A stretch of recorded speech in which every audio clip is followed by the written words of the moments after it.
You're listening to the Back Home Network, presented by Home Field Apparel.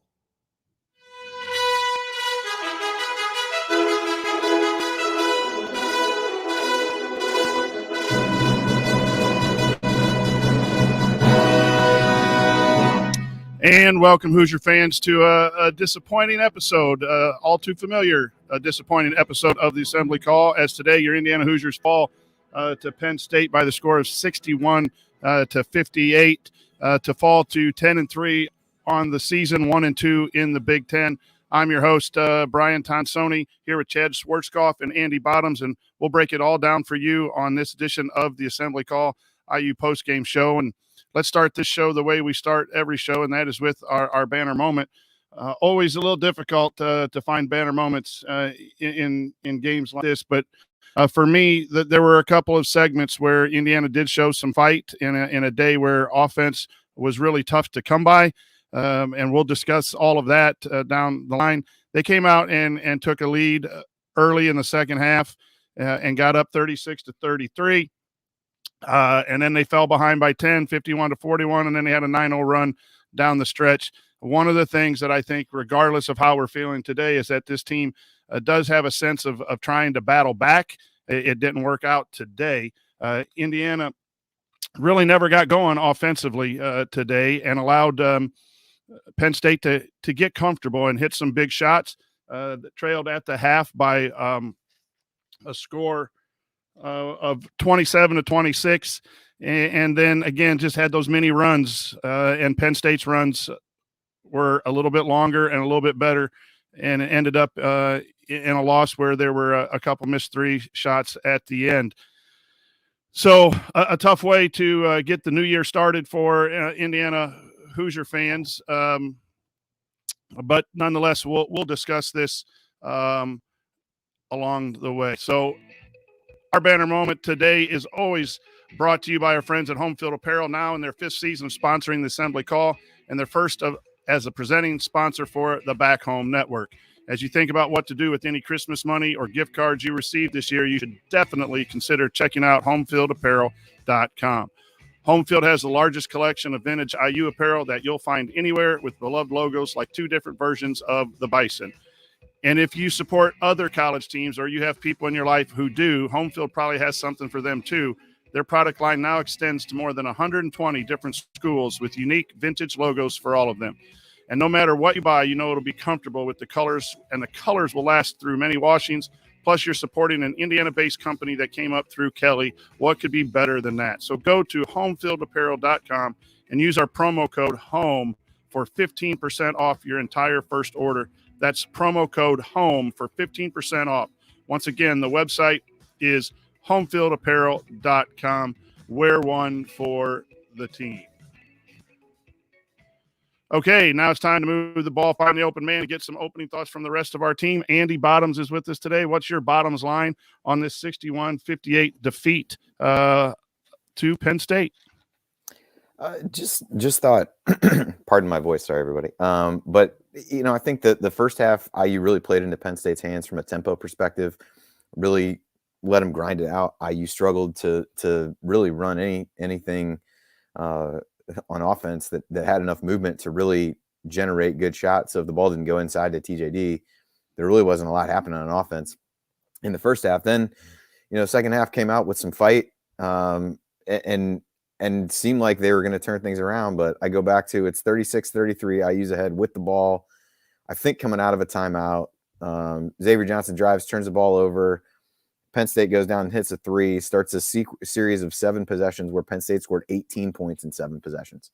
Scored every single time, got whatever shot they wanted in that stretch. That was followed by a Parker Stewart drive where he turned the ball over. And just like within that split second, all the demons of this team's road woes seemed to just crash down on them. And they never really, they fought back and recovered, really had chances. Trace missed a couple shots in close that would have tied the game, but really, that was a stretch where the game was lost in my eyes. They had, kept it close in the first half despite playing really poorly, but ultimately they had supposed to hang their head on defense, had a really bad sequence defensively there. And then offensively, it just been kind of a mess outside of TJD. Just not a lot going on. I know we texted about that quite a bit during the game, but you got to be able to score more than, at least the way I had it. IU is at 0.97 points per possession. I mean, against what's expected to be one of the worst teams in the league on the road, you got to be able to put up more points than that offensively. I think the defense, even though it was bad in that stretch, was probably good enough to win the game. But offense, there's a lot of work to do. And then bench comes in, plays poorly in the first half, and then Woodson basically refuses to use him in the second half. And you got guys who are completely gassed by the time the end of the game. I mean, Finney's the only guy off the bench. Only played 2 guys off the bench the whole second half. The only one that played more than a minute and a half was Finney. Geronimo got in there, took that 3 and got yanked, and then it was done. There's just got to be a lot to talk about. I know I covered a lot of ground, but maybe laid the seeds for some things we need to talk about on the show. But the rotation and the playing time is not working in a game like this, and it came back to bite him at the end. Also joining us is Chad Schwartzkopf, host of the Hoosier Minute After, also known as Chat Mob. Chad, thanks for joining us this afternoon. Your thoughts on this tough defeat for the Indiana Hoosiers? Well, usually on Hoosier Morning After, I'm allowed to let my emotions have settled and everything like that. But it's nice to be in a post-game show where I can let my emotions fly on this one, and it's going to be a lot of pleading. Can we please just stop jumping in the lane with nowhere to go as guards and nowhere to pass the ball and not nowhere to go? Can we also please stop standing around on the offensive end and just waiting for Trace Jackson Davis to do something and not helping him by moving? And can we please stop shooting the ball early in the shot clock from 3 if your name is not Kopp, Leal, or Stewart? Can we look for the better shot, not just a decent shot, if that is open? Let's work the ball. Let's try to do some better things. Again, at least thinking the positive emotion side was that there were many times, like you said, that it looked like the game could have been done, or a few guys posted on Twitter that past teams would have folded by now and you would have seen Penn State up by more than 10. We at least fought back in some of that and everything. And despite Penn State hitting it just out of the court the way they normally don't hit it, they're normally about a 34%. They average that going into this game from 3, and they come in today and shoot near 50. I haven't looked at it recently. You guys can correct me on that. But despite all that being that close, at least maybe that's a positive to look at. But just, again, a frustrating game. So many opportunities where they could have gotten ahead, like Andy said, and it just broke the other way. Guys fell apart. Defense looked so lost. Guys over helping. Just a lot of things that need to get corrected by it. And let's just, that's another plea. Let me add that to the final pleas. Well, I finished this one. Please, let's stop over helping. Come on, guys. Drop the mic. Show's over. You got everything, all the issues there, and we got some time to talk about it. Yeah, overall, I thought this was one of the weakest defensive efforts, and you still hold Penn State to 61. So when you stop and relax a little bit, if you do want to find something positive, Indiana on a day where the offense was really, really bad, their defense kept them in a game and gave them a shot to win late. And that's what you got to hope as a program is sometimes your offense isn't there. Unfortunately, I think sometimes has become a lot of the times for Indiana basketball right now. But the defense struggled in overhelping. I think that's great. But I want to go to 2 storylines and throw it back to you guys. We'll start with yours, Andy. The substitution patterns, I think, is one storyline that we need to talk about too. And then just the overall offense, which goes to Chad's shot selection of early threes, and we can add no ball movement and stuff. So the 2 storylines that we're going to talk about here in segment 1. Let's first talk about the substitution pattern, Andy. Since you brought that up, I'm going to throw it to you. It just seems that there has to be a better way to utilize the bench, even if you want to play 10 rather than all 5 in the first half and then no one in the second half. I think that's something that needs to be addressed for the Indiana Hoosiers. Your thoughts on the substitution pattern? Yeah, I was curious, at least at the beginning, or in the first half rather, to see whether there was anything different, because Kopp and Race, I believe, are the 2 who stayed out the longest. But once you got past that, You end up with those 5 guys, and the bench guys just didn't play well in the first half at all. Geronimo made some hustle plays, but really outside of that, I thought Scoop was a little erratic, trying to do too much, and maybe that stems from not having him on the floor with other guys who can really, kind of help him out a little bit. I didn't think Rob played all that well in the first half, although he picked it up, made some big plays in the second half in stretches. But yeah, it's just these guys are it feels like they're just getting hung out to dry. And if your starters can't move the ball very well, and I just struggle to think like there's no offensive flow when the starters are in the game. So I'm not sure how playing 5 guys off the bench is going to improve that. So there has to be some change to that. And then, as I mentioned before, then to just not use the bench at all in the second half, to be able to kind of sprinkle these guys in to get a few minutes rest. I mean, he subbed, Trace out for about a minute right around the under 8 timeout. Just before that, got Race back in. But, I just don't, not arguing that Scoop or Leo played well in the first half, but at some point, those guys have worked their way into the rotation. I'm not sure how all of a sudden it's just you can't play in the second half of this game. And then there was the one stretch where Penn State got about 6 shots on one possession. Everybody's just dead tired, and I'm sitting there screaming at him to get a rebound, probably without thinking that these guys have been on the floor for the past, who knows how many minutes without a sub. So I just, the more games it goes without that changing, I struggle to believe that actually is going to change, but it sure feels like it needs to. That second unit just doesn't have a great flow with one another, but I think there's pieces there that could be successful if you're mixing them in with some of the starters. Chad, any thoughts on the substitution pattern? Yeah, I agree. And I think in the first half, he used it pretty well, trying to pepper different guys in and trying to get things started and going. It was back-to-back turnovers, just kind of like how I said, with Rob getting caught in the air, and then Scoop, when he was in there, caught in the air as well. I think those were even maybe almost the first 2 turnovers, or close to it, the first couple turnovers for IU. That was around the 8-minute mark. And Jordan Geronimo goes in, and a great inbound play to him, and he hits that mid-range jumper. And then a few plays later, he hits another mid-range shot. They leave him open, and he hits those down. And that's in his game plan. And it's weird because at that point, him and Race were really kind of the biggest bright spots. It's kind of a bummer that they were really the 2 players that play in that same position. So it'd be hard to put them in at the same time because you don't want to take Trace out in that situation. But I did like seeing what Jordan gave to the team. He only ended up with 9 minutes in the whole entire game, though. And it was kind of a shock to see him not really play much in the rest. And yeah, I agree with Andy and what's already kind of been stated and said, and what many of you have probably seen and thought as well. Is just the lack of use of that bench, or at least trying things in the second half, was slightly puzzling. I did like seeing Rob and X in there at the same time, because I think that in the second half, Rob was very instrumental in giving a lot of the plays that kept us in the game.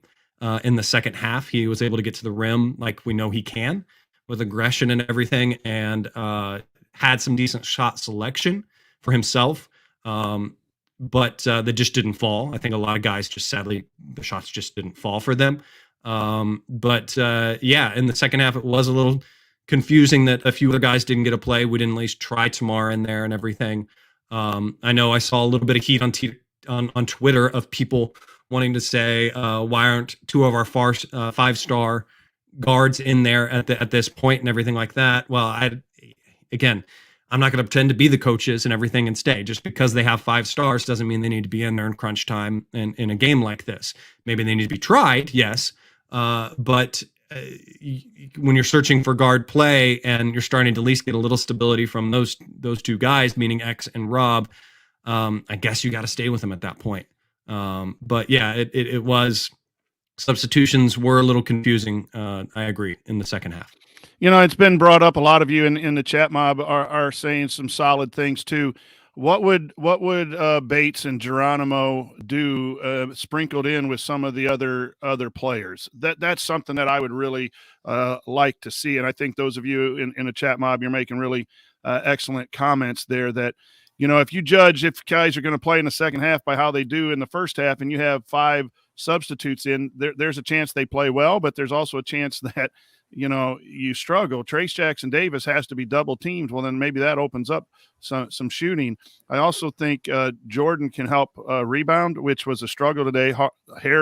Whatever you said, hurt us on the boards today. I think athletically he can guard a little bit, although he was part of Chad's overhelping problem early in the first half. I thought he overhelped quite a bit. But I think especially those two, and then I just think it's important to get some guys. Tamar can do some things that other players can't.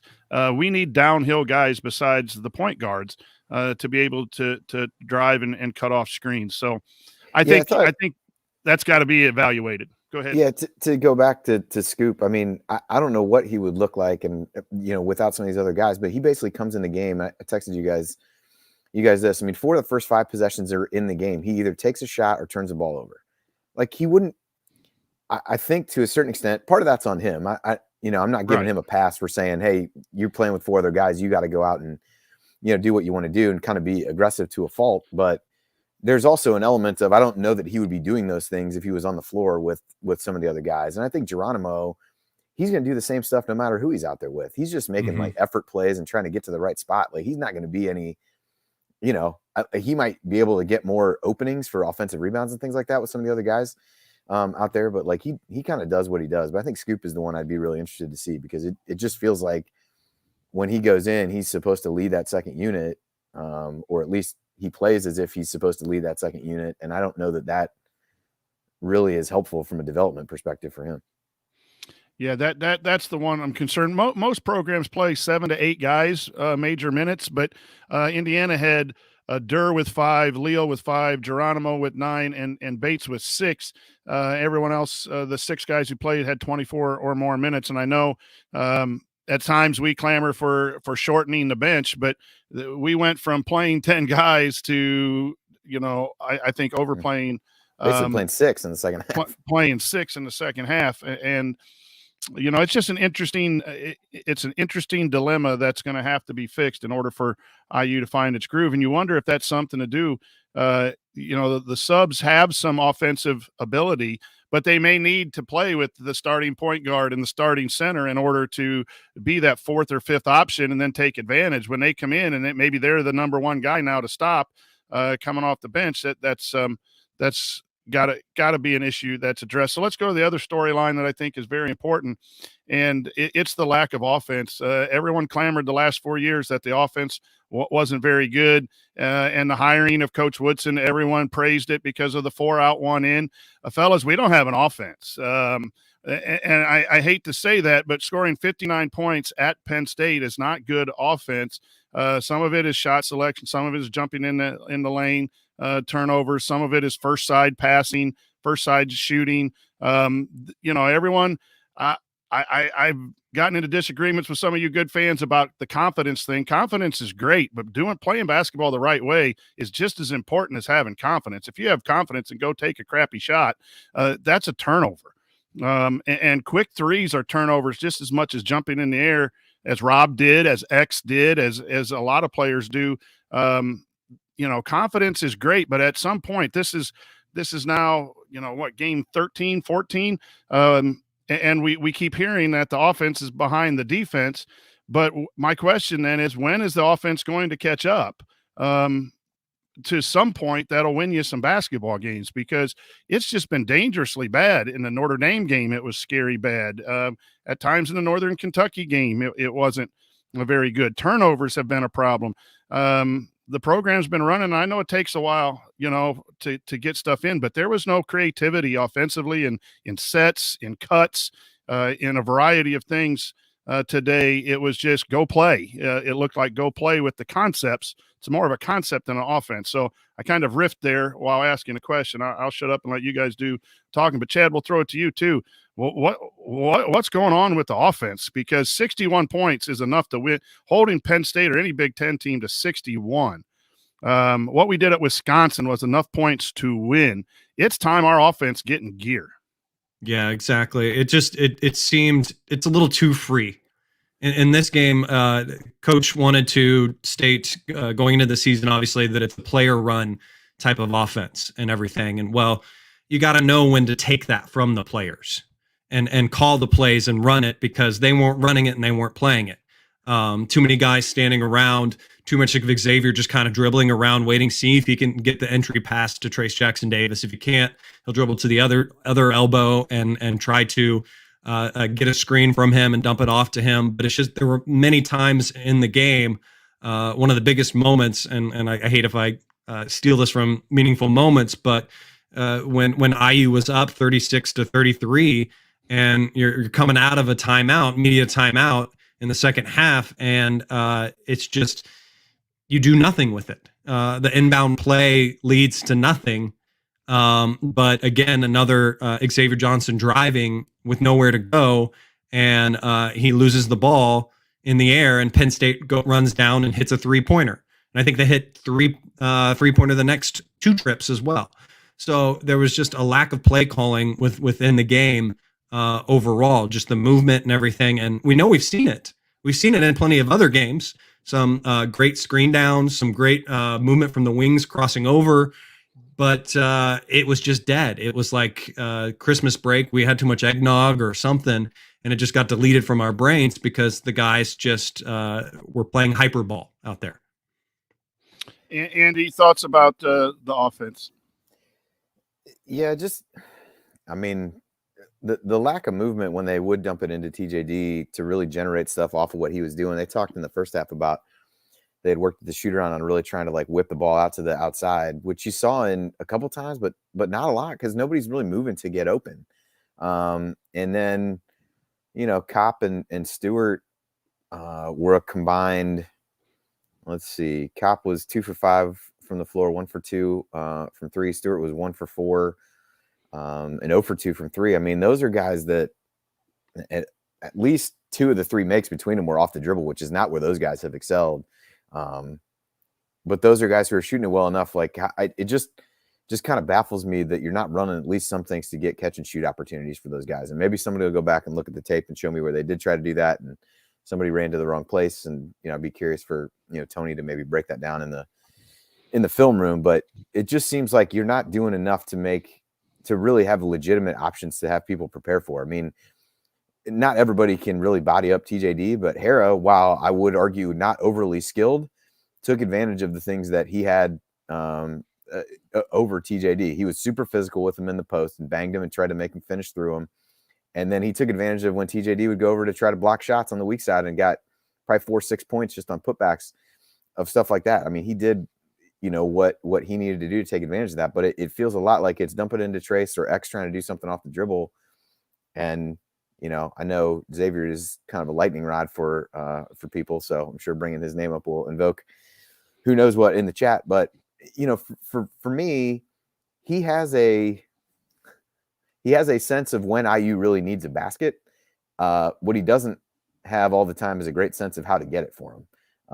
There was a couple of times when there was really key possessions that he just forced shots because he's trying to make a play, not ill-intentioned, but his just, discretion is the better part of valor is probably what comes to mind there. Just some of the times being able to run something, actually get good shots. So your understanding of the moment is fine, but the understanding of what a good shot is in that moment when you really need a bucket is where I thought he struggled at times in the second half and kind of contributed to the Penn State run instead of stopping it. But again, you're not running.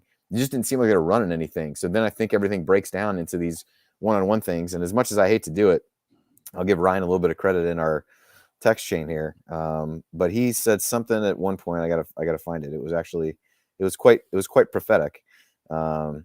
He basically said the problem is the offense only really generates one-on-one opportunities. In the NBA, everyone can take guys one-on-one. That doesn't work in college.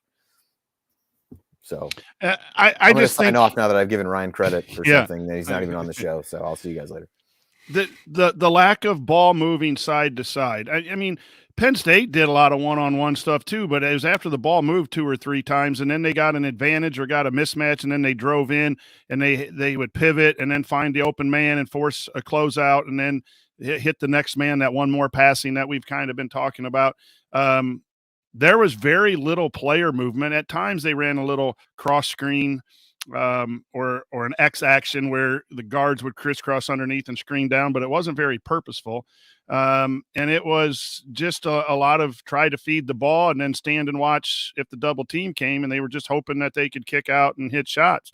And offense is about shot making. Indiana did not shoot the ball very well. Indiana was 8 of 18 on layups. And Trace Jackson Davis missed 3 down the stretch. One was point blank with no one out. A couple others were contested. Rob missed one at the rim. There were several of those. And then, again, wide open threes. They hit some contested threes in the first half, and then a crazy shot there to go up 4 when the shot clock was running down. So, the bigger picture for me is yeah, you can make excuses and all that, but the offense is it's just not moving. There's no creativity. There's no cutting. There's no ball reversals. There's no screening. And it is just NBA isolation stuff. And we don't have that personnel. This is several games in a row, guys, too, where Kopp is shooting 37% from 3. He gets 2 threes. Stewart gets 2 threes. I know he missed 2. And probably defenses, if I go back and watch the tape, I guarantee you they're like not leaving those guys. And then they'll double off of Race, and then they'll drop down on the point guard, will drop down to take away the post-to-post pass because they were post-to-post trapping early. And then they didn't go trap. They did a dig down second. They threw a lot of different ways at our offense, which did get us confused. But that's where the coach needs to step up and say, okay, now here's what we're going to do. And I'm a coach guy, and I'm usually not hard on the coach. I'm more critical of the players. But today, this was a lack of offensive creativity and adjustments. The only positive was after timeouts when Penn State went to 2-3 zone. I thought our guys executed on the fly when they were surprised by the 2-3 zone, all but one time. Geronimo got that little shot in the corner. I thought we hit a 3 coming out. But yeah, it also, again, I really don't like to criticize coaches, but Shrewsbury was on point today with how he designed his drives, and he attacked our poor defenders early, trying to get them off the drive. He really attacked Miller Kopp defensively. So, you spend years with a certain coach in Boston and another one at Purdue who understand, a lot about offense in a lot of different ways, both professional and college. And it was enough to get them 61 points. So I don't think they did anything outstanding, but I really am disappointed with where the offense is. And it just needs to be better, whether that's player decisions, player movement, coaching decisions, practice. There's just very little excuse for scoring 59 points and the level of offense. Go back to the Notre Dame game. The offense wasn't very good as well. In the halves at Wisconsin and that it's just now who we are, and it better get fixed. So yeah, that's where the pace of the first half really accentuated those offensive issues. I mean, Penn State just wanted to grind it out and basically force IU to execute something on the offensive end, and all it did was just accentuate the problems that you just talked about, where everything just kind of breaks down in the first open shot that somebody got they were going to take. When IU really made a run there, it was when they started to get out in transition a little bit, and they turned the ball over a lot, and then Penn State started scoring every time, and you're taking the basket out of the net instead of getting the ball out in transition, and really struggled there. I mean, I would be curious to understand the kind of the non-transition possessions. The point per possession had to be horrific in those because it wasn't very good for the game overall. But I think that you give a lot of credit to Shrewsbury on that for executing that. I thought there were times at Penn State early in the second half kind of played a little bit more frenetic, and then he took a timeout, they settled down, and that was when they went on that huge run to kind of take control of the game. Well, there's something too to go back and look at where our pace and our transition play. I wonder if that was the result of the turnovers early. Against Louisiana, the 27 turnovers, they tried to slow down the pace a little bit. I still think that's a strength of this team, is to get out and go even on makes. But we'll continue here. Coming up on our breakdown of Indiana's loss to Penn State to 61-58. We'll point out some meaningful moments you might have missed and then go inside the numbers to highlight the most important stats from the game. You're listening to the Assembly Call. Stick with us.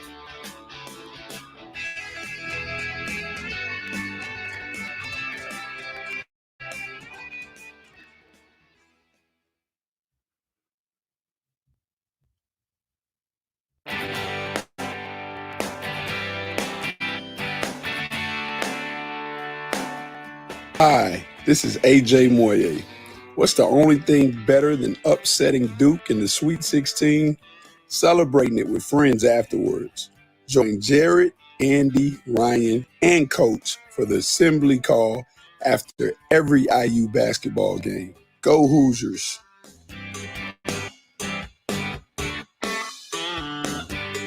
You're listening to the Assembly Call IU postgame show. I'm the coach, Brian Tonsoni, here with Chad Schwarzkopf and Andy Bottoms. We're breaking down Indiana's loss to Penn State today, and it's time for today's meaningful moment that you might have missed. Meaningful moments that you might have missed. So I'm just going to go quickly a couple things. One, I mentioned it there at the end of the last segment. I thought the zone defense, a lot of coaches do that. A lot of high school coaches do it. That'll change up after timeouts. I really didn't think that mattered an awful lot. But again, I think that just showed that Shrewsbury was trying to do whatever he can to win the game. Let's talk ball screen coverage. Andy, you mentioned it in the text early. Indiana played like 3 different types of ball screen coverages, and I'm not sure too many of them worked. The one that was giving trouble when you were texting was they were in drop coverage and tagging from the strong side, and that's where Chad, your overhelping, came in. The players would overcommit when the point guard got hung up. And then the kick out 3 was there on the strong side. Then later they didn't go to drop, but they were still going over the screen and staying with the shooters. But then the guards got in deep. And the third one was they started hedging hard and trapping. And then they did what's called a short roll and hit the guy Hera at the free throw line, and he kicked out for a 3. So Indiana, I think ball screen coverage was 0 for 3. Some of that credit goes to Penn State for executing against it because everyone runs that stuff. But our inability to stop the ball, whether it's ball screen coverage or some of our wings that struggle, we give up a lot of penetration, and that's when you're going to see some teams get comfortable and then hit 50% from 3. Andy, thoughts on overall ball defense, ball dribble defense, ball screen defense today by the Hoosiers? Yeah, I mean, you nailed it. There was the list of coverages that worked well is a short one. And I think changing those in some cases seemed to get them confused. I mean, there was one where they set that middle ball screen at the top of the key, and the guy basically gets to the basket with nobody going there. Nobody gets there at all. You give up an easy layup there. But I think your point about just in general being able to contain dribblers continues to be a problem because that leads to the overhelping. But at the same time, you got to know your personnel. I mean, Miles Dredd's taken 5 2-point shots. He's 4 of 5 from 3, and I don't think he was well defended on any of them. At some point, you got to make somebody else. Again, it's a know who you're guarding. You can't help off him because you're not going to be able to recover. And they did some good things with him where he set that screen at the top at times and kind of rolled to the side, but or popped to the wing. But man, they just. To me, it was kind of not understanding personnel, the overhelping from some of the same guys. And then, you got to, we say that about wanting to run plays for Miller Kopp. I thought your point was a good one. They really went at him early in the game. Penn State's smaller anyway. So that's why you saw a lot of Rob and Xavier playing together, which probably gives you better defense in the backcourt. Doesn't give you a whole lot of size. And you take one of your better shooters off the court. I just thought, Parker Stewart battles defensively, but he struggles to keep guys in front of him. I think that's where you got to figure out who can play some of those minutes. Again, it's bench guys. Scoop has struggled defensively as well. Lander has struggled defensively, but you're going to have to rotate some other guys in because the more tired these guys get, then it just exaggerates the flaws that they already have in terms of being able to guard people defensively. So, and then the trapping, I just struggled with that at the time of the game. I think it was when they had gotten it to, one of the possessions, Trace gets a foul out there where he's just overly aggressive. They had the guy right where he wanted him. and overly aggressive, gets a foul. But the other one, it's a 1-point game at that point. I think it was after Xavier made 1 of 2 from the free throw line.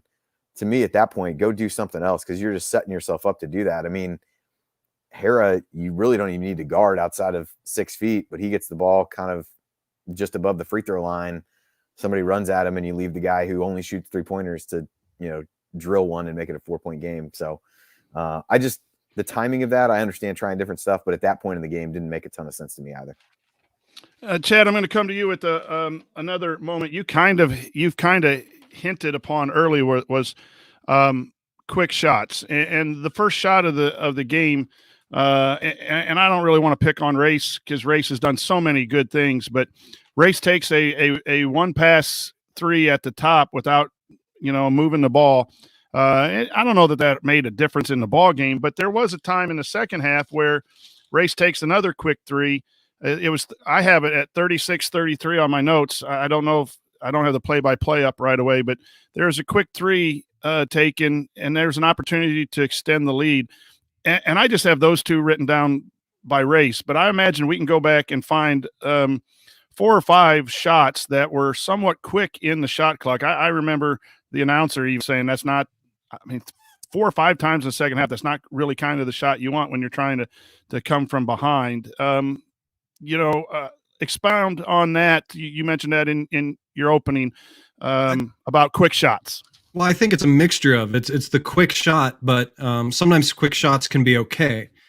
It's when the quick shot comes before you've tried anything else, before you've allowed your star player Trace Jackson Davis to touch the ball and try something with it. That's when the quick shots hurt you the most. When you haven't tried the best thing that your team can do offensively, when you haven't tried that in the possession yet, and you're just taking a shot. That's when quick shots hurt you the most. A shot can come quickly after you've tried something and it hasn't worked and a guy's wide open and everything. But what makes a quick shot the worst is it means you didn't try anything in that possession. And sometimes it leads to runouts. A bad 3, a quick 3, and you don't have good balance in transition defense, and now it becomes a missed opportunity on offense. Andy, any moments that you want to share that you thought were meaningful in today's loss? Well, I want to go back to that sequence that you talked about. I think it was 34-33. Okay. When he did that, but almost 3 of the 4 possessions prior, IU'd gotten the ball into Trace and something. Well, actually, they'd gotten into him on all 4 because he kicked out to Xavier Johnson for a 3 on the other one. But you take a quick 3 there. The next one, Parker Stewart made that jumper off the dribble that I thought was not a good shot at all, and it goes in. But it starts a sequence of possessions where Trace doesn't use 6 or 7 straight possessions. He's not the guy to get the ball, and that was the same 6 or 7 possessions where Penn State scored every single time. And it really just it seemed like the game plan early was come out, pound the ball into TJD to start the second half, and that was kind of the start of a sequence where they didn't do that very well. I will give credit to, I think this was Race during that other stretch, though. TJD gets fouled, misses the second free throw. Race is the one who gets the rebound. Trace gets fouled, has one opportunity, missed the free throw on that as well. I mean, that's I guess you couldn't have made both free throws and still got that, but you missed 2 free throws in 1 possession and you still end up with 3 points. But I thought that was a great hustle play from Race. But I just, those were the things that he did well. Got some putbacks. He didn't make the 1-3, but it just, not really in the flow of anything offensively. So, that was one that I saw. Rob did have that sequence as well where he hit the one. It was almost a 3. His foot was on the line. Then had a nice driving layup after that. Another one of those sequences where it's like, where is this guy? At other points during the course of the game, but that was was really hoping that replay would give us one more point. That would have been helpful. Yeah. Well, you bring up some missed free throw opportunities. IU was 8 of 12 from the free throw line. You're not going to be perfect every night, but those were key points. And then let's talk a little bit, a little positivity today. I thought Rob, after having a real tough first half where he struggled and turned the ball over and hit the bottom of the backboard on a layup that he was off balance, thought, oh my gosh, this is going to be a struggle for him. I thought he really was crucial in erasing that 10-point lead. He hit a 3, had a driving layup. He ends up having 2 assists to 1 turnover. Not super great, but I thought his minutes in the second half, if there's something positive, maybe we can bottle that. Chad, your thoughts on Rob today, especially the second half? Yeah, second half. That's the Rob we want to see. He was aggressive. He found the lanes. He wasn't fearful to go downhill when he needed to. Rob always has those moments where you see him like second guess himself. You see him almost start that stutter step like he's going to go to into the lane, and then he kind of pulls himself back. I don't know if that's Archie Miller still haunting in the back of his brain or whatever, the ghost of Archie Miller. But yeah, it was great to see him open up and everything at the end. The only thing concerning that I saw there at the end is that last play, he was down on the ground. He was holding his ankle a little bit. I hope that's nothing. That can be concerning because I know he's been battling some lower leg stuff, but good to see his confidence again. The few moments that we've had X and Rob in there together, they've been at times obviously where we need their defense, and I think their defense had really helped to shear up some of that shooting lucks and driving force that Penn State was able to do. Sessoms key among those, who was really able to drive on a lot of guys previously. So it was good to have them in there from that standpoint, and Rob's defense stayed pretty strong. And overall, the defense in those regards was strong enough in the second half, obviously not to give away fouls and everything, but maybe that's a negative to say. Maybe we weren't aggressive enough and didn't give up any fouls on defense, but good to see flashes of good Rob. Anything else, Chad? Meaningful moments on from you that you'd like to discuss? I think that's about it. I mean, there were so many little moments in there. Just when you look at the play-by-play in the second half, where it looked like the game was out of reach for Indiana, and then Trace Jackson Davis had a great one with about 11 minutes or so. They were up by about 8, and he got the ball underneath, drove down, and made it and made the and one to get it in close. Obviously they jumped back again on us, but then a few good plays by Rob Fennessy making a 3-pointer got us in at the second half, very close. 1 minute to go, where they were up by 4. Dredd hits that 3, and then Rob goes on the other end and answers back with a 3 of his own. So that was a great moment to see us answer back their barrage of threes with a 3 of our own. But yeah, it's again the banner moment. It's nice to see some fight within the game, but it'd be a lot better to have the fight early and have a knockout punch early, because you just can't keep digging yourselves holes. But now it's time to go inside the numbers. And this segment is sponsored by the Power Rank, where our friend Ed uses data and analytics to make accurate football and college basketball predictions. He also writes an incredible March Madness guide every year, which will have a special offer for you once March rolls around. For now, if you want sports betting advice with the PhD edge, or if you just like understanding sports at a more analytical level, you should subscribe to Ed's free newsletter. Go to thepowerrank.com/AC to subscribe. That's thepowerrank.com/AC. Okay, let's dissect the numbers that'll tell the story of this game. I'm going to start out with, I don't know if this tells the story of the game, but it goes along with the theme of struggling for offense. Indiana only turns the ball over 6 times. If you would have told me as I woke up on this Sunday morning that Indiana is going to turn the ball over 6 times, that they'd get beat at Penn State, I would think they would have to turn it over 15 to 18 times to keep Penn State in it. Again, striving for some positives. This was along with 13 assists to go along with that, Coach. Yeah. So, it was a shot making and an offensive structure problem today more than it was the turnovers for me. Trying to see the rebounding average or split was another situation. 29, we were out rebounded 39-29, and supposedly Coach Woodson was upset with some of his post players' rebounding efforts in his post-game comments. But, I thought we struggled at Wisconsin against size. I thought the zone size at Syracuse, hopefully that's something that can be figured out. But right now our bigs are not as efficient against other bigs. They were efficient against schools with smaller post players, but they're going to have to step it up. And I think Coach Woodson called some people out, whether that's good or bad, in the post game. They definitely need to rebound better. I thought the rebounding edge. So turnovers and rebounding are the two things that kind of, stuck out for me. Andy, any thoughts on those or any other numbers?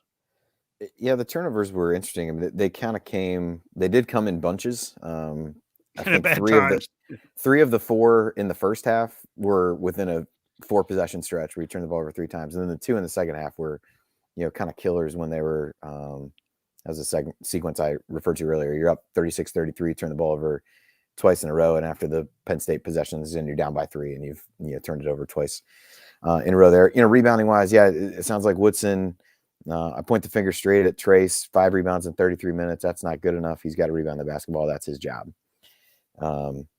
Race had 10 rebounds. I did think, this contributes a little bit to another stat I wanted to hit on. Trace is 8 of 18 from the field.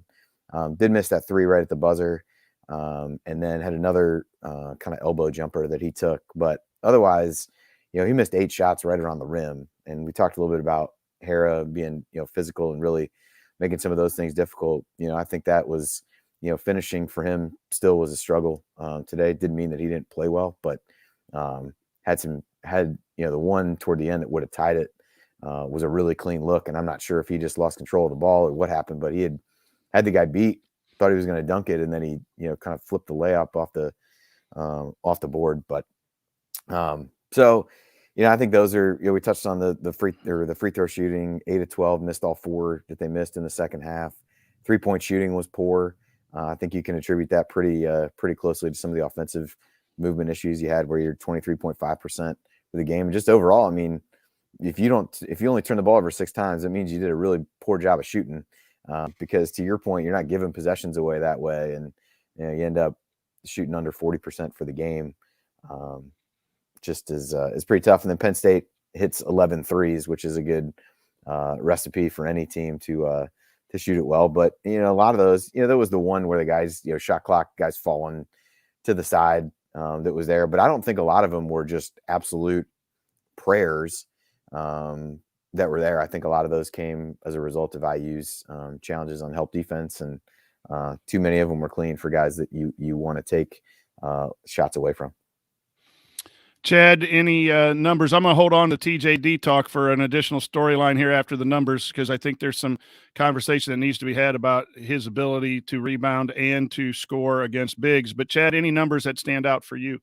Yeah, just continuing what Andy's saying with their 3-point shooting. I mean, making 11 for 22, they averaged 34% on the season. So if you apply what they normally shoot in this type of situation, that gives them 7. Let's give them 8. So there's 9 points right there that they normally would not make in a game. And even with our poor defense and everything like that, there's a win for you. But it's always not good to play that kind of game too much with stats. But you mentioned it earlier. I just wanted to bring it up again as well. The 8 for 18 on layups. That's pretty pathetic as well. Trace Jackson Davis, as you mentioned, not getting into him too much, missed a lot of those easy ones that he normally is able to hit and everything, and with his correct hand. So yeah, those are the main things, obviously, that stick out with me that we haven't already talked about.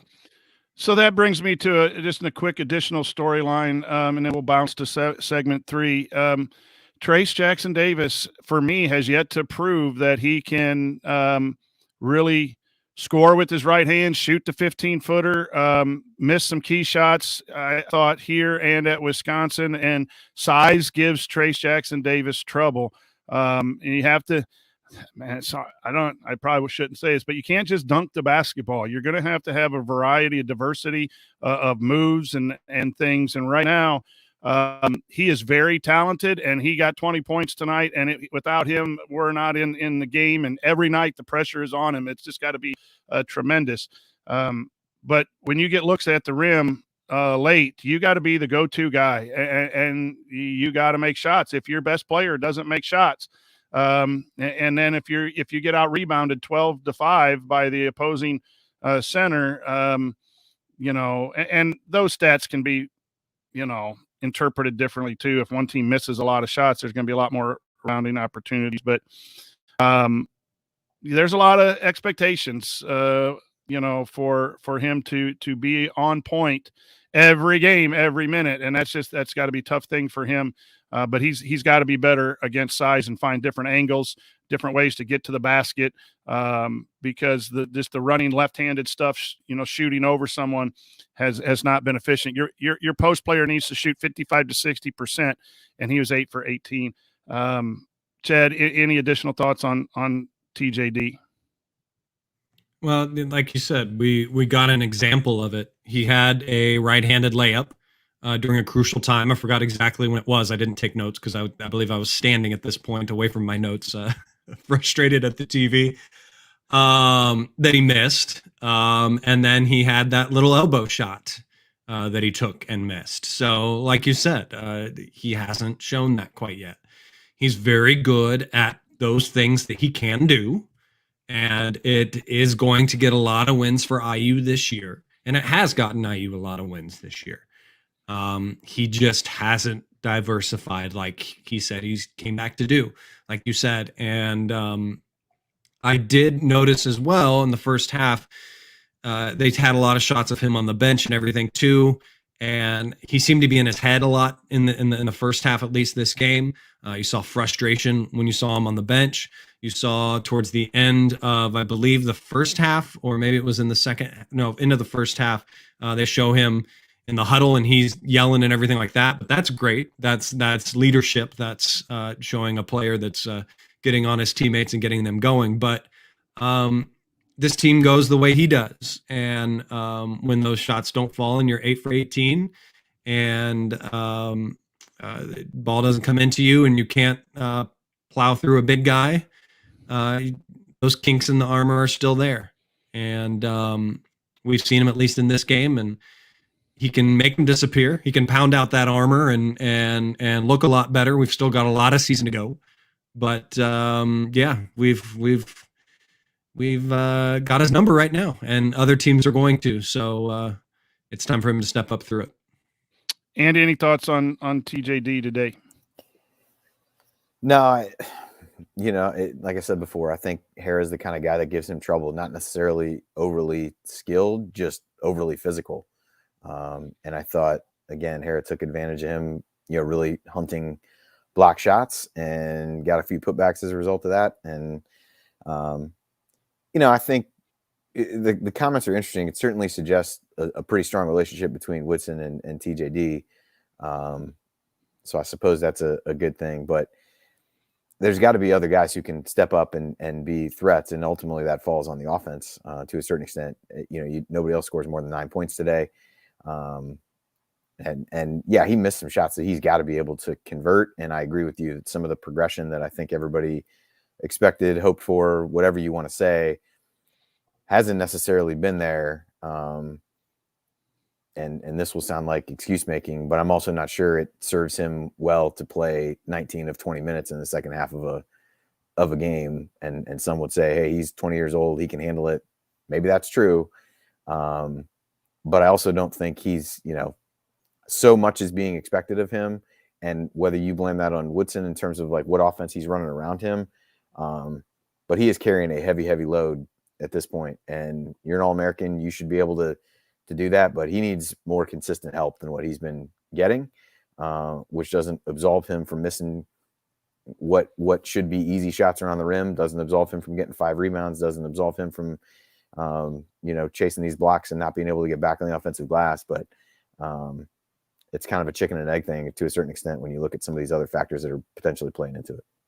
One other thing I'd like to bring up, I thought Xavier Johnson was okay today. I know some people are not happy with him. He takes some questionable shots, but he hit some shots on shots he can hit where it's a kick out 3 and his feet are set, and he hit some shots. I thought early in the game he was really looking to try to distribute. There were times when the offense just bogged down. That's when I think he took the shots that were somewhat questionable. To me, that's offensive design. I'm going to take that off of X. And I'm going to throw that on the coaching staff, that you have the ball in your hands and the offense is not moving. No one's setting screens. They've taken away your post entry. And now it's, hey, dude, go do something. And it looks bad. And he jumps in the air, and he's wrong to jump in the air and pass. But we all then point the finger at Xavier. And I've been harsh on Xavier this year, but I thought he started out the game rather well. I thought he got a couple of really silly fouls, and the officials were a little too tough on him there. But the thing that this isn't about the point guards, though. The point guards can't take more shots than your shooters. And I'd like to go back over the stats and see how many. Right now, the point guards took 17 shots, and your two shooters took 9. Bates, if you add in, took 12. So your three best wings, Leo had 1. So 14. 4 players took 14, your point guards. And the ball's going to be in their hands. I get that, and I understand that. But I think your best teams, there's at least a little more equality with your point guard and your wings in shooting the ball. But I thought X was okay today. I didn't think he was bad. He had 4 assists to only 1 turnover, 2 steals.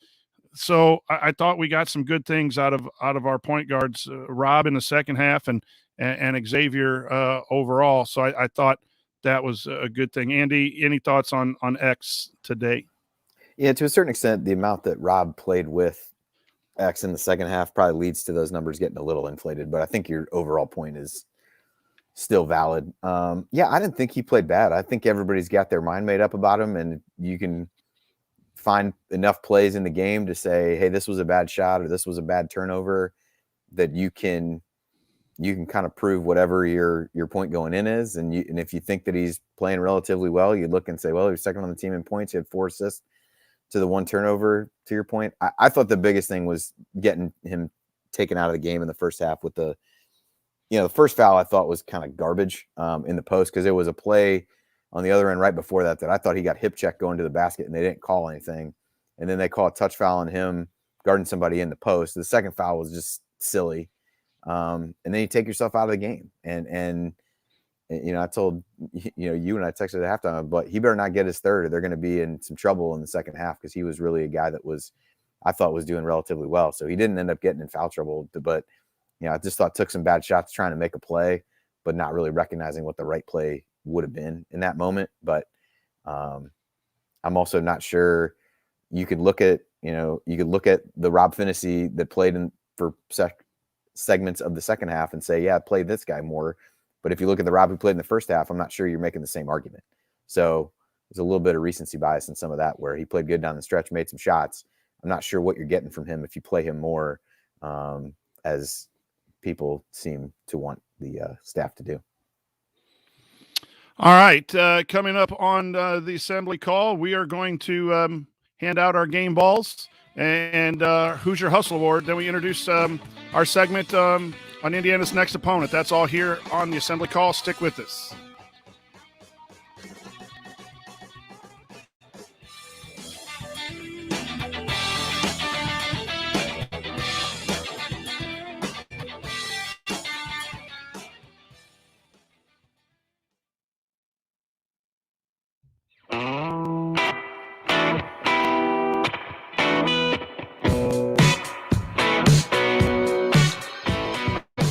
This is Nick Zeisloft. I never miss an open 3, and I never miss an episode of the Assembly Call.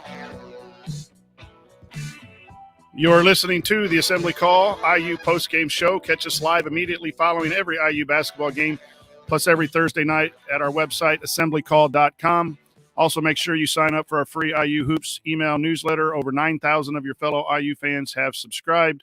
Join for free today at join.assemblycall.com. That's join.assemblycall.com. I'm the coach, Brian Tonsoni, here with Andy Bottoms and Chad Schwartzkopf. We're breaking down Indiana's loss to Penn State, and it's now time for our game balls.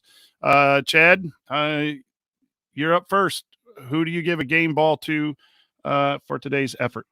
This is a hard game ball, gentlemen. But it's going to be weird. It's going to sound weird because the guy only had 9 minutes, but just because I really like what he did in those 9 minutes he was in there, my game ball goes to Jordan Geronimo. Went in there and hit that really great jumper, came in then as well and had 3 rebounds on the defensive end and another great little jumper. I don't mind that he took that 3-pointer that he missed, because, again, I feel like that is in his wheelhouse, and we're going to see that go down a lot more for him in the future. So it's weird. Might be the lowest minutes game ball given out on Assembly Call, but I'm giving it to Jordan Geronimo. Andy, who gets your game ball? I mean, I'm going to give it to Trace. We can nitpick things that he didn't do well, and there's certainly areas where he struggled, but I'd be hard pressed to not pick the guy who scored more than twice as many points as anybody else. And really, I thought his energy in the second half got IU back. Felt like that was going to be the difference in the game until that stretch where Penn State ripped off all those points in a handful of possessions. So I'll go with Trace. I'm also going to go with Trace, despite, some of the stuff about making shots at the end and that your point is very valid about he's carrying this team every single night and he's being asked to play major minutes. And so despite some of the struggles he might've had at certain points, he still showed up and was a key at sparking Indiana's comeback twice in the second half. So, TJD gets our game ball. And now it's time for the Hoosier Hustle Award, sponsored by our friends at Evansville Security Services, based in the hometown of IU legend Calbert Chaney and hopefully future legend Christian Lander. Evansville Security Services provides off-duty police officers to businesses and individuals throughout Indiana. Remember, prevention cannot be measured, so let Evansville Security Services help you prevent a bad outcome today. Go to evansvillesecurityservices.com to learn more. That's evansvillesecurityservices.com. Okay, we're just going to go right into it because I can't find the music clip. Andy, who gets your Hoosier Hustle Award for today's ball game? To me, it was either Geronimo or Race Thompson. I guess I'll go with Race. I mean, he did have 10 rebounds. I thought outside of the 3-pointers that he took, played really well. So I'll go with him. But to me, it would be either he or Geronimo. I feel like the guys that stood out. Chad. I'm going to go with Xavier Johnson on it. Again, he had only 1 turnover, 4 assists on this game, and actually ended the game with the highest plus minus. The only one other than Stewart not in the negative or the second highest, I should say. Stewart had 2, Xavier had 1 in the plus minus, but just with at least the offensive woes, as tough as they were, just kept at it and kept going and fighting in this game. So I give it to him. Okay, I'm going to throw another curveball. We'll open it up to the chat mob to select. I'm going to go to Rob Fennessy for his ability to have the guts to take some of those shots at the end and to fight defensively through some tough ball screen coverages for a point guard. I thought he did some nice things in the second half. He got better within the game. So for me, in a tough day to give any awards, I saw someone in the chat mob say, we should only do this when we win. I'm starting to believe that as well because it's not much fun. Coach, maybe the women's team gets it. Yeah, exactly. Which there is a post-game show. Kathy and Coach Marlowe will be doing the women's post-game afterwards. So make sure you tune in for that show right after we are done. So it's open to the chat mob. Who gets the Hustle Award? Vote now, and we'll count those up here and go forward. So now it's time for one lingering question, and I'm going to paraphrase it. I didn't have time to write it down. I saw it pop up in the chat, and I thought it was a really, really good lingering question is, how do you teach a team to win? This team obviously has some pieces. It is defensive minded. It is seamed together. And yet in tough game on the road, it does not have that toughness to win. And I think that is a great lingering question because winning is a skill and losing can be a habit as well. You get into games where things get tough and you hang your head.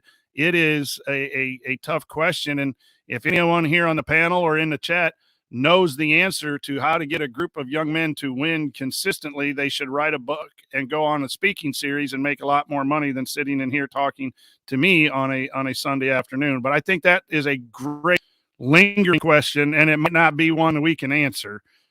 Chad, any thoughts on how you get this group to get over the hump in these road games or in tough home games and put together some wins? Gosh, I feel like I have better odds of winning that $500 million Powerball than figuring out this on this IU squad. It's just about, the fight. They're so close. That's the aggravating part with this team is that, at least compared to where we've been in past years, we haven't shown our bellies. We haven't rolled over and showed our bellies. The fight is still there. I feel like we're so close to the verge of getting over the tip, more so than we have been. But I think it's just getting locked in, getting that offense to settle right a little bit more, and just that on the ball defense. I think those are the two things. Once those click a little bit more and a little more consistently, I think that's enough to just get over the edge, and that last basket rolls in, or the help isn't too aggressive, and you get that defensive stop that you need. Andy, your thoughts on how do you get that extra fight in this team to get over the hump in some of these things? I think I guess I'll give two answers. The first is it feels like once you are able to get one of them, then maybe you get things to start rolling downhill a little bit. I mean, that was really no different than that sequence where Penn State started making shots. Yeah, they were open shots, but you start making a few, then the ones toward the end were a little bit tougher, and you just start to play with some confidence. I think, but you don't get that confidence unless you actually win some of those games is the challenging part. I think going back to some of the bench stuff is maybe where I would go. How do you figure out how to utilize guys differently to maintain a good level of energy throughout the course of the game, where you don't have inevitable lulls that you're going to have when you have guys playing the entirety of the second half, and most of the guys on the floor playing the entirety of the second half. So to me, it goes back to that a little bit, is really being able to recognize when there's these dips in play within the game and understand how to, get other guys in, whether that's, punishing guys for not hustling enough, or just seeing that people are tired and being able to get some of these guys in.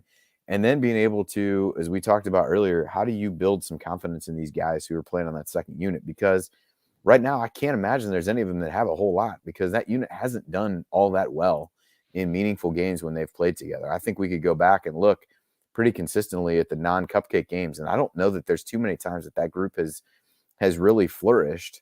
So how can you build confidence in those guys to be able to pair them up with some of the starters and different players to try to, if they need to be in that situation? Because God forbid you needed to turn to one of those dudes today when they're all cold off the bench, haven't played, haven't felt that any involvement in the game for however long.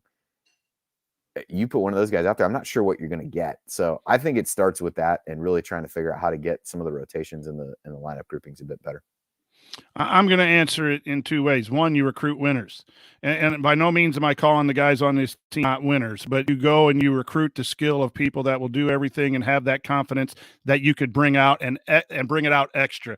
What you do with guys right now, this program is lost for a long time, and some of these guys have been here for those losses. It's a new coach. They're wondering what their role is in the system. A coach has to try to draw out whatever confidence that is inside, or whatever fight is inside, and draw it out.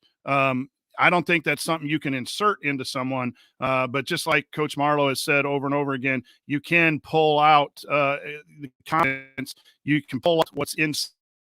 A player is always going to doubt himself. You can't just hand him a jar of confidence, but you could be in a position to bring that out.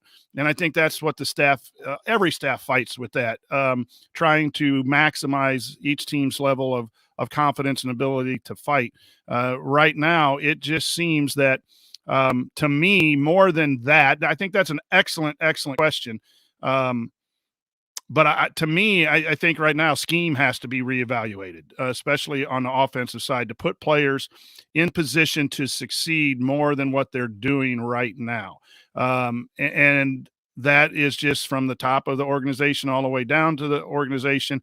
And then I think you'll see some winning. And once you win one and win a second, then all of a sudden that fight starts to be a habit. And you want to try to build winning habits. But it's a tough process in the coaching business, and it's one that I think obviously you got 17 games left to go, needs to be a priority to try to maximize fight in this team. And like I said, they did fight. They had a couple comebacks. They didn't hang their head and get beat by 17 like previous groups have done. So within the struggle today, there's a small silver lining in some of the stuff that we see. So remember, no AC radio on Thursday because IU is hosting Ohio State at home at Assembly Hall. We will be on afterwards for the postgame show, and then Sunday, Indiana also plays Minnesota.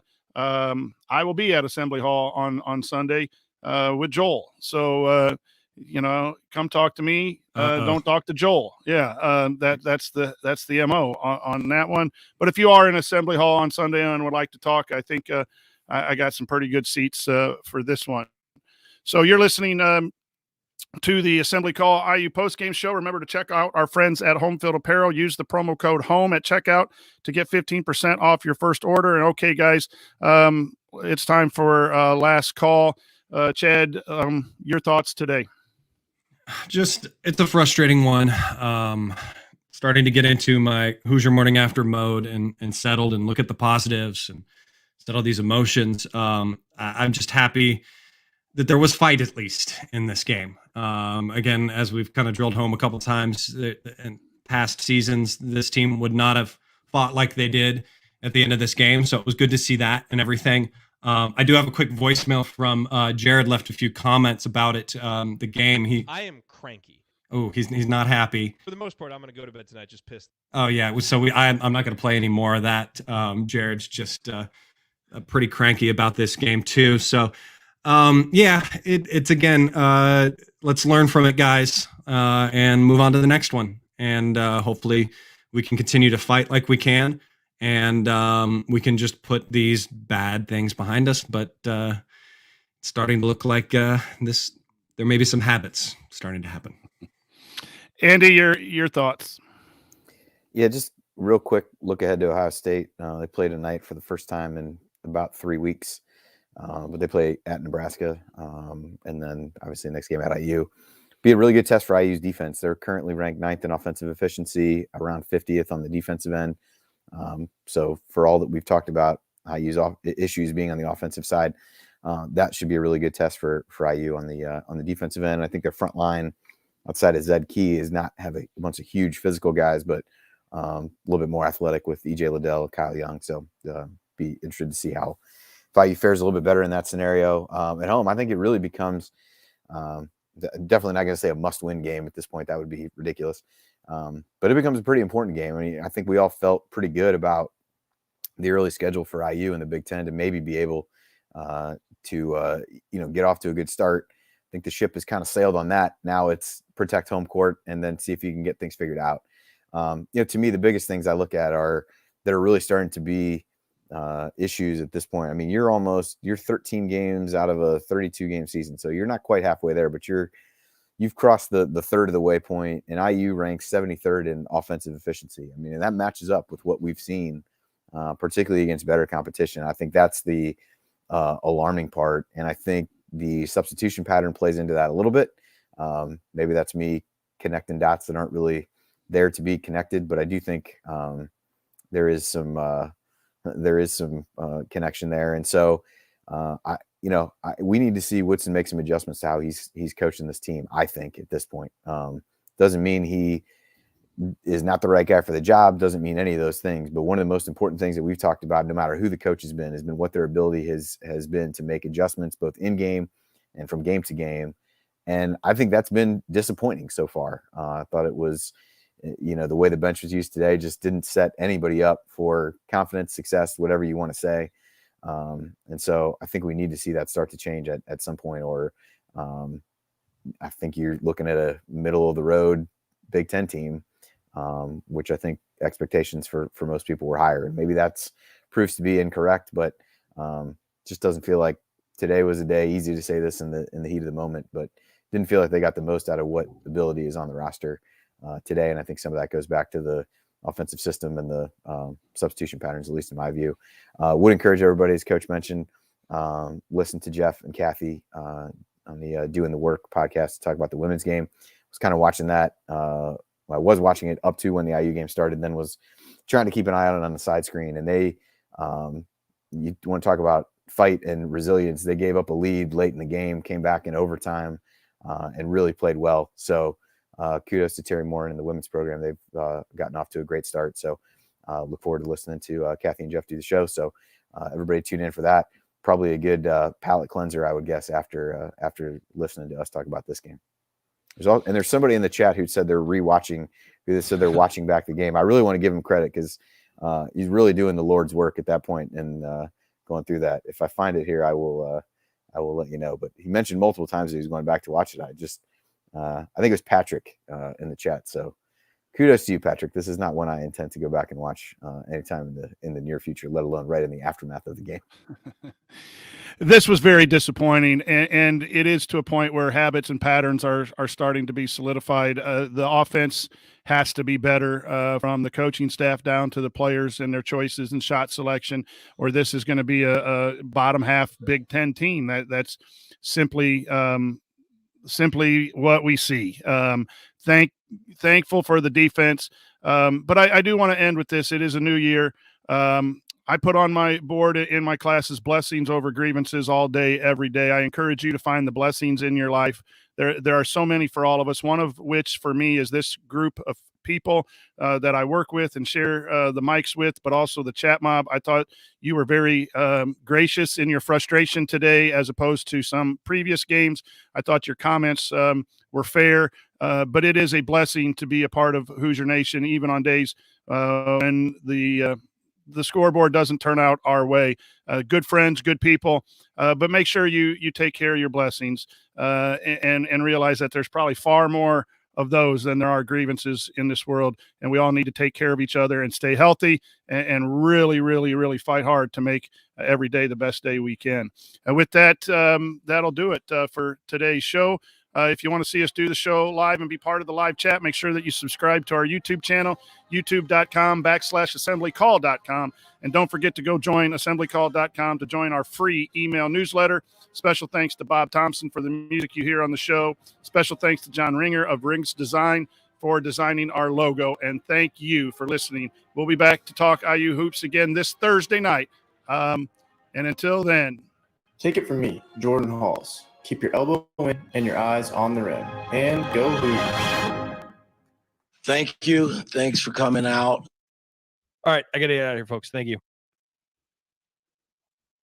Hey, the show's over. Here I come, Coach Tonsoni. Hey. There's your silver lining, Coach. I got it written down. On paper. Nice. All right, I'm gonna bow out. I'm glad I survived the show, but appreciate everybody joining us. Looking forward to listening. Good to show. The women's Coach, show. A few other options, bigger and better things on Thursday. To try maybe. Take care, Andy.